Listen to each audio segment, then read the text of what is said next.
Eh bien, bonjour à toutes et à tous, c'est Météo37, j'espère que vous allez bien. En tout cas, moi ça va super, et aujourd'hui on se retrouve pour cette nouvelle vidéo, ce nouveau point météo où nous allons parler de la situation à venir sur notre pays, notamment pour la fin de semaine et le début de semaine prochaine, avec tout d'abord une vague de chaleur à canicule qui va concerner notre pays avant l'arrivée d'une dégradation orageuse. Alors on va regarder un petit peu l'évolution des modèles par rapport au dernier point météo et surtout par rapport au dernier live.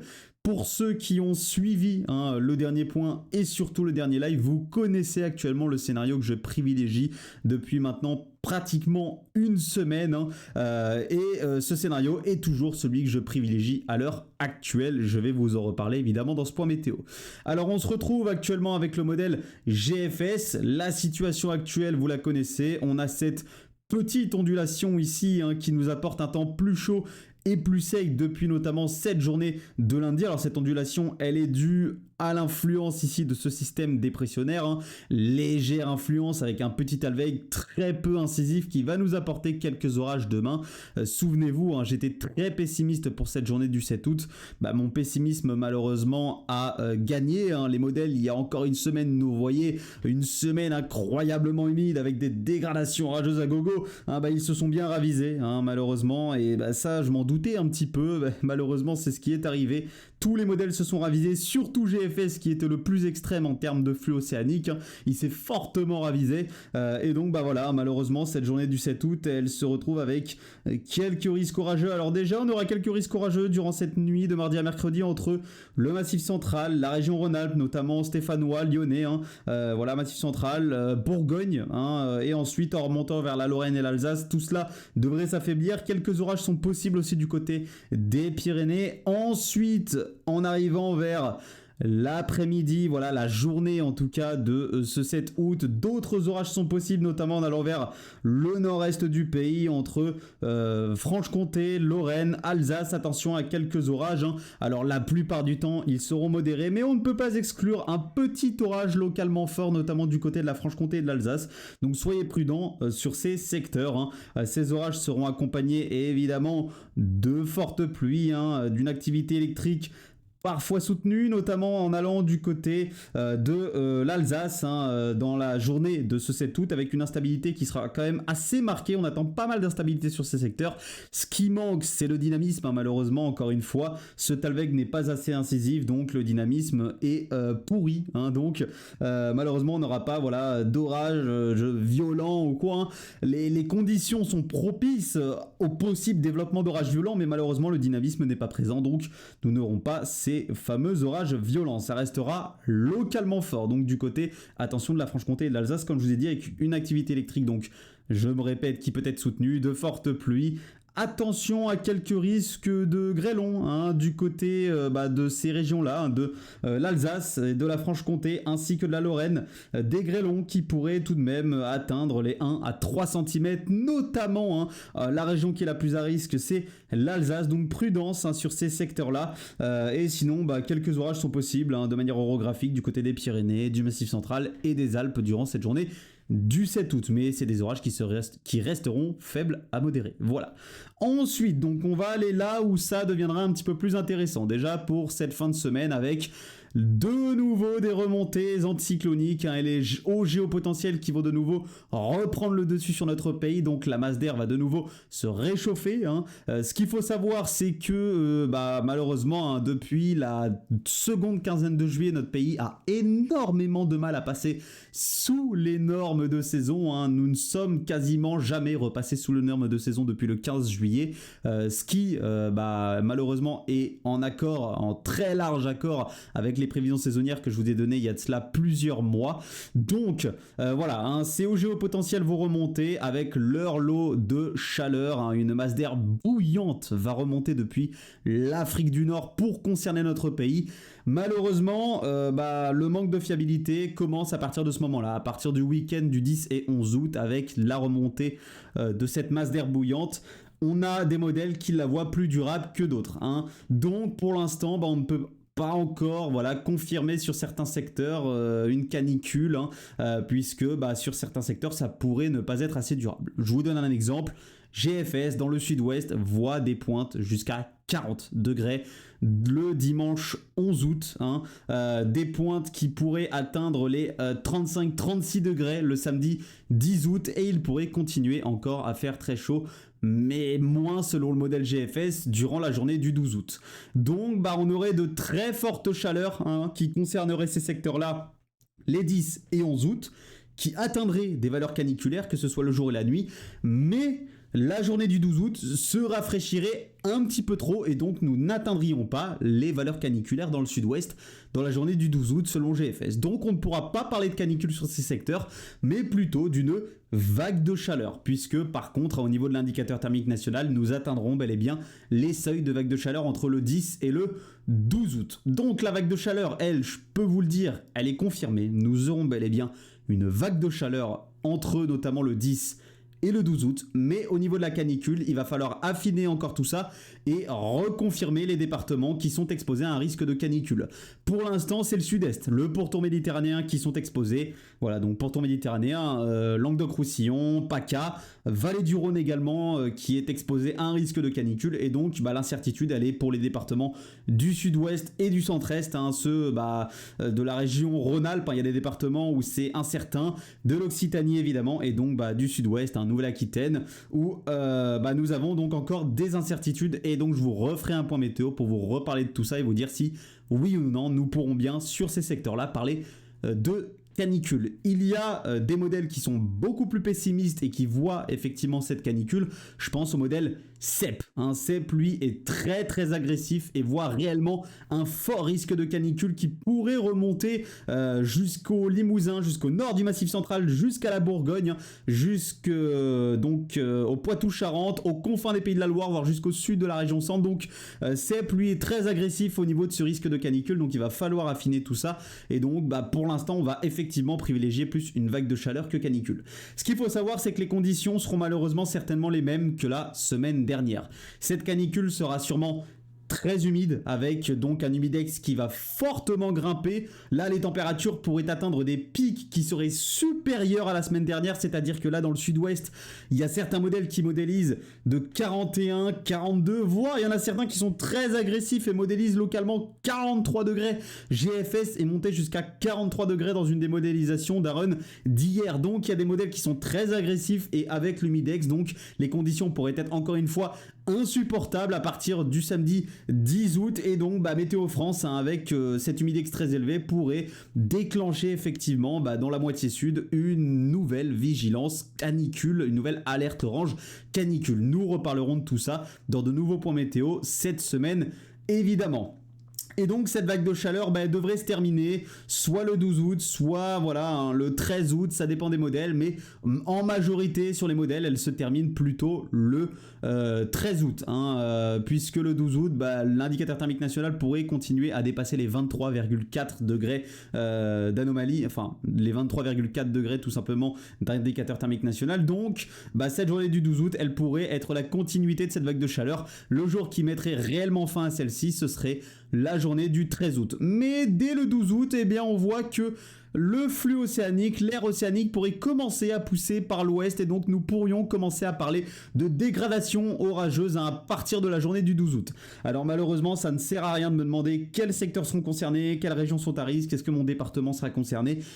Au vu de la fiabilité actuelle de modèles, il est impossible de savoir ce qu'il va se passer, où est-ce que les orages vont péter, sur quelle région, sur quel secteur. Pour l'instant, c'est impossible de le savoir. Tout ce qu'on sait, c'est qu'il y a des risques élevés quand même d'orages à partir du lundi 12 août sur notre pays, puisque vous le voyez, on a des basses pressions également qui vont circuler très proche de notre pays, en plus de l'arrivée donc de cette air océanique par l'ouest. Fort conflit de masse d'air, dynamisme présent en flux de sud-ouest, donc dynamique. Donc effectivement, nous pourrions parler d'une forte à violente dégradation orageuse à partir du 12 août sur notre pays. Alors, à quoi est due cette dégradation orageuse? Tout ça, je vous en ai déjà parlé et je vais vous parler donc juste après du scénario que je privilégie. C'est grâce à l'influence de Debby, de l'ex-Debby, puisqu'à ce moment-là, Debby ne sera plus ni un ouragan ni une tempête tropicale en début de semaine prochaine, mais sera une dépression tout simple du côté de l'Amérique du Nord. On va aller en Amérique du Nord et regarder ce que Debby va faire. Alors actuellement, ce qu'il faut savoir, c'est que Debby est du côté de la Virginie, de la Caroline du Sud, entre la Géorgie et la Caroline du Sud, et est en train de provoquer de fortes pluies orageuses assez dramatiques, puisque Debby va stagner sur ces états-là plusieurs jours. Donc on attend sur certains secteurs 400 à 500 mm de pluie en quelques jours. Donc Debby, malheureusement, va engendrer beaucoup de dégâts entre Géorgie et Caroline, avec surtout donc beaucoup d'inondations, de fortes rafales de vent, notamment du côté des côtes, des orages et un risque de tornade sur ces secteurs. Ensuite, regardez ce que Debby va faire. Debby va remonter progressivement du côté du nord-est des États-Unis et va rejoindre ici ce système dépressionnaire, cette goutte froide présente du côté du Canada, pour former donc un vaste système dépressionnaire qui influencera donc le nord-est des États-Unis et quasiment l'entièreté de l'est du Canada. Et cette dépression qui va se développer notamment grâce à Debby, eh bien elle va avoir comme influence ici la remontée d'une dorsale anticyclonique, ici du côté de l'ouest de l'Atlantique. Donc cette dorsale anticyclonique, regardez ce qu'elle va donc provoquer. Tac, on avance, hop, elle est là, cette dorsale anticyclonique, la voici. Elle est juste ici et regardez ce qu'elle provoque. Elle provoque ici un toboggan de nord-ouest et donc elle permet tout simplement aux basses pressions nord-atlantiques de dégringoler ici tout simplement directement vers l'Europe de l'Ouest et nous apporter donc ce fameux Talveg qui pourra nous apporter la dégradation orageuse. Ce scénario, je vous en parle depuis des jours et des jours. Je vous ai dit que ça allait très certainement se passer comme ça et c'est actuellement ce qui est modélisé. Alors il y a encore des doutes actuellement sur l'activité dépressionnaire ici du côté de l'Atlantique. Il y a des modèles qui voient une activité dépressionnaire quand même moins forte que GFS. Je pense encore une fois au modèle CEP. Il y en a d'autres que CEP qui sont un petit peu moins optimistes sur l'activité dépressionnaire atlantique. Mais en tout cas, ce Talveg ici, il devrait bel et bien concerner notre pays grâce à l'influence de Debby qui fera, de l'ex-Debby en tout cas, qui fera remonter ici une dorsale anticyclonique, notamment du côté de l'ouest de l'Atlantique. Voilà. Et ensuite donc, pour moi, je vous dis bien, pour moi, le flux océanique ne sera pas durable. Je vois un flux océanique qui durerait au maximum 2 à 4 jours. Donc un flux océanique temporaire qui derrière serait remplacé de nouveau par les hautes pressions. Et ça, c'est le scénario que nous modélise extrêmement bien le modèle CEP. Et actuellement, je pense que CEP a raison. Alors CEP, je pense certaines choses de ce modèle. Alors déjà, je pense qu'il a raison dans son ensemble, c'est-à-dire vague de chaleur pour la fin de semaine, qui va se prolonger en début de semaine, notamment pour la journée du 12 août. Ensuite, arrivée d'un Talveg qui pourrait donc nous apporter des dégradations orageuses, mais je pense que CEP malheureusement sous-estime ce Talveg. Ici, sous-estime son dynamisme, sous-estime son plongement. Je pense qu'il n'est pas assez incisif sur le modèle CEP. Alors quand CEP voit un Talveg très peu incisif et que je crois carrément à son scénario par rapport à ce que je vois au niveau des paramètres atmosphériques, je le dis, et c'était le cas donc pour la journée de demain où CEP voyait effectivement un Talveg très peu incisif et je vous disais que j'étais très pessimiste et que je croyais carrément en son scénario, et vous voyez qu'effectivement la journée de demain ça sera très peu orageuse et sera très banale malheureusement par rapport à ce qui a été modélisé de base. Mais là par contre pour la journée du 14 août, bis repetita selon le modèle CEP, avec malheureusement des orages un petit peu moins actifs, qui se coltineraient plutôt du côté des régions centrales, du centre-est et du nord-est encore une fois, et ce ne serait pas vraiment une violente dégradation orageuse assez organisée, on serait encore une fois sur des orages désorganisés assez éparses. Mais cette fois-ci je ne crois pas au scénario CEP au niveau de ce Talveg. Je pense qu'il sera quand même plus incisif, qu'il va descendre un petit peu plus au sud et qu'il sera donc un petit peu plus dynamique que ça et qui nous apportera des conditions un peu plus orageuses que ce que nous modélise CEP actuellement. Voilà. Par contre, il y a quelque chose sur lequel je suis totalement en accord avec CEP, c'est le retour ici des hautes pressions à l'arrière de ce Talveg. Je pense que le flux océanique ne sera pas durable. Voilà, c'est toujours mon scénario privilégié. Je ne vois pas un flux océanique durable et actuellement, donc je pense que CEP et le modèle qui modélise le mieux le scénario que je privilégie actuellement. Mais voilà, je pense que le Talweg sur ce modèle CEP n'est pas assez incisif. Je pense qu'il sous-estime un petit peu le dynamisme de ce Talweg. Et donc, au niveau du Talweg, je serais plus porté à croire les autres modèles, donc GEM, Icon, GFS, que le modèle CEP. Mais par contre, pour le retour des hautes pressions à l'arrière, je serais plus porté à croire le modèle CEP que les autres modèles qui voient, et notamment GFS, qui voient un flux océanique beaucoup plus durable.